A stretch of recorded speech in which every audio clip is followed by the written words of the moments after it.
H M Revanna ಪುತ್ರ hit and run case H M Revanna ವಿರುದ್ಧ ಮೃತನ ಸಂಬಂಧಿಕರು ಆಕ್ರೋಶ ವ್ಯಕ್ತಪಡಿಸಿದ್ದಾರೆ. ಎಚ್ ಎಂ ರೇವಣ್ಣ ಪುತ್ರ ಹಿಟ್ ಅಂಡ್ ರನ್ ಕೇಸ್ ಸಂಬಂಧಪಟ್ಟ ಹಾಗೆ ಎಚ್ ಎಂ ರೇವಣ್ಣ ವಿರುದ್ಧ ಮೃತನ ಸಂಬಂಧಿಕರ ಆಕ್ರೋಶ ವ್ಯಕ್ತಪಡಿಸಿರೋದು. ಪರಿಹಾರ ನೀಡೋದಾಗಿ ಕರೆದು ಅವಮಾನ ಮಾಡಿದ್ರು ಅಂತ ಎಚ್ ಎಂ ರೇವಣ್ಣ ನಡೆಗೆ ರಾಜೇಶ್ ತಾಯಿ ಕಣ್ಣೀರಿಟ್ಟಿದ್ದಾರೆ.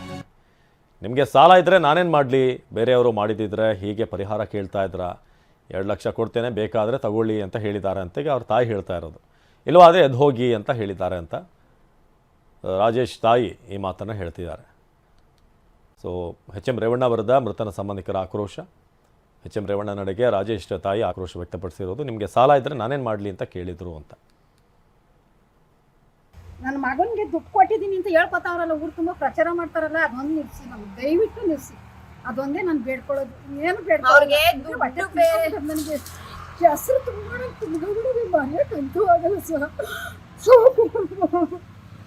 ಬೇರೆದ್ ಏನಾಗಿರ್ಲಿ ಸರ್, ಅಟ್ಲೀಸ್ಟ್ ಒಂದ್ ಮನೆ ಮಗನ್ ಕಳ್ದೆ, ಒಂದ್ ಮನೆ ಕುಟುಂಬ ದೀಪ ಆರಿಸಿದೀನಿ ಅನ್ನೋ ಪಶ್ಚಾತ್ತಾಪನೂ ಇಲ್ಲ ಸರ್ ಅವರಿಗೆ. ಮಾಡಬಾರ್ದು ಪ್ರಚಾರ ಮಾತ್ರ, ಯಾವ ಮಕ್ಕಳಿಗೆ ಆಗಲಿ ಮಾಡಬಾರ್ದು. ಕೊಟ್ಟಿದ್ರೆ ಹೇಳ್ಕೊಳ್ಳಿ, ಹಿಂದೆ ಮಾತ್ರ ಅನ್ಯಾಯ ನೋಡ ಅವ್ರಿಗೆ ಇರಿಸ್ತದೆ ಸರ್, ಅದಂತೂ ಖಚಿತ. ನನ್ನ ಮಗನಿಗೆ ದುಡ್ಡು ಕೊಟ್ಟಿದ್ದೀನಿ ಅಂತ ಹೇಳ್ಕೊತಾವ್ರಲ್ಲ, ಊರು ತುಂಬ ಪ್ರಚಾರ ಮಾಡ್ತಾರಲ್ಲ, ಅದೊಂದು ನಿಲ್ಲಿಸಿ, ನಮ್ಗೆ ದಯವಿಟ್ಟು ನಿಲ್ಲಿಸಿ. ಅದೊಂದೇ ನಾನು ಬೇಡ್ಕೊಳ್ಳೋದು, ಏನು ಬೇಡ್ಕೊಳ್ಳೋದು. ನನಗೆ ಹೆಸರು ತುಂಬಿದ್ರೆ ಮರೆಯೋಕ್ಕಂತೂ ಆಗಲ್ಲ ಸರ್. ಬೇರೆದ್ ಏನಾಗಿರ್ಲಿ ಸರ್, ಅಟ್ಲೀಸ್ಟ್ ಒಂದ್ ಮನೆ ಮಗನ್ ಕಳ್ದೆ, ಒಂದ್ ಮನೆ ಕುಟುಂಬ ದೀಪ ಆರಿಸಿದೀನಿ ಅನ್ನೋ ಪಶ್ಚಾತ್ತಾಪನೂ ಇಲ್ಲ ಸರ್ ಅವರಿಗೆ. ಮಾಡಬಾರ್ದು ಪ್ರಚಾರ ಮಾತ್ರ, ಯಾವ ಮಕ್ಕಳಿಗೆ ಆಗಲಿ ಮಾಡಬಾರ್ದು. ಕೊಟ್ಟಿದ್ರೆ ಹೇಳ್ಕೊಳ್ಳಿ, ಹಿಂದೆ ಮಾತ್ರ ಅನ್ಯಾಯ ನೋಡ ಅವ್ರಿಗೆ ಇರಿಸ್ತದೆ ಸರ್.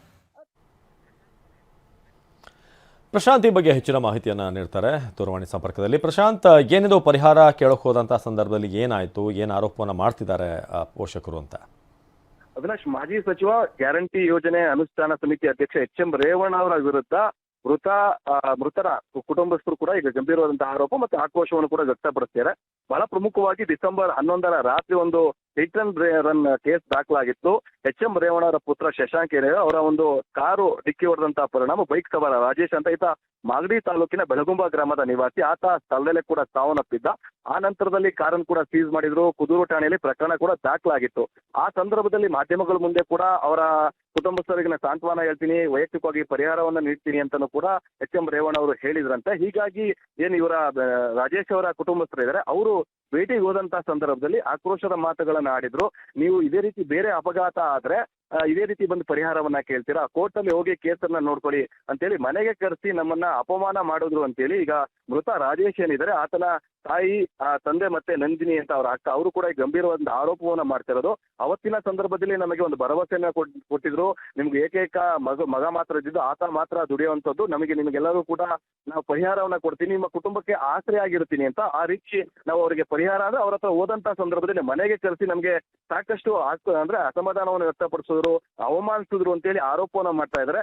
ಸಾಲ ಇದ್ರೆ ನಾನೇನ್ ಮಾಡ್ಲಿ, ಇದೇ ರೀತಿ ಬೇರೆ ರೀತಿ ಏನಾದ್ರು ಅಪಘಾತ, ಬೇರೆಯವ್ರೇನಾದ್ರು ಅಪಘಾತ ಮಾಡಿದ್ರೆ ಇದೇ ರೀತಿ ನೀವು ಹೋಗಿ ಪರಿಹಾರ ಕೇಳ್ತಿದ್ರ, 2 ಲಕ್ಷ ರೂಪಾಯಿ ಕೊಡ್ತೀನಿ, ಇಷ್ಟ ಇದ್ರೆ ಇದನ್ನ ತೆಗೆದುಕೊಂಡು ಹೋಗಿ, ಇಲ್ಲ ಅಂದ್ರೆ ನೀವು ಬೇಡ, ಕೋರ್ಟಲ್ಲಿ ಹೋಗಿ ಕೇಸ್ ಆಡಿ, ಮಾಧ್ಯಮಗಳ ಮುಂದೆ ಹೋಗಿ ನೀವು ಹೇಳಿಕೆಗಳನ್ನೆಲ್ಲ ಕೊಟ್ಟಿದ್ದೀರಾ, ನನ್ನ ಮರ್ಯಾದೆಯನ್ನ ತೆಗೆದಿದ್ದೀರಾ, ಹೀಗಾಗಿ ನಾನು ಯಾವುದೇ ರೀತಿ ಪರಿಹಾರವನ್ನ ಕೊಡೋದಿಲ್ಲ ಅಂತೇಳಿ ಕರೆಸಿ ಅಪಮಾನವನ್ನ ಮಾಡಿದ್ದಾರೆ ಅಂತೇಳಿ ಮೃತ ರಾಜೇಶ್ ಏನಿದ್ದಾನೆ ಅವರ ಕುಟುಂಬಸ್ಥರು ಕೂಡ ಈ ರೀತಿ ಗಂಭೀರವಾದ ಆರೋಪವನ್ನ ಎಚ್ ಎಂ ರೇವಣ್ಣ ಅವರ ವಿರುದ್ಧ ಮಾಡ್ತಿರುವಂತದ್ದು. ಅವಿನಾಶ್.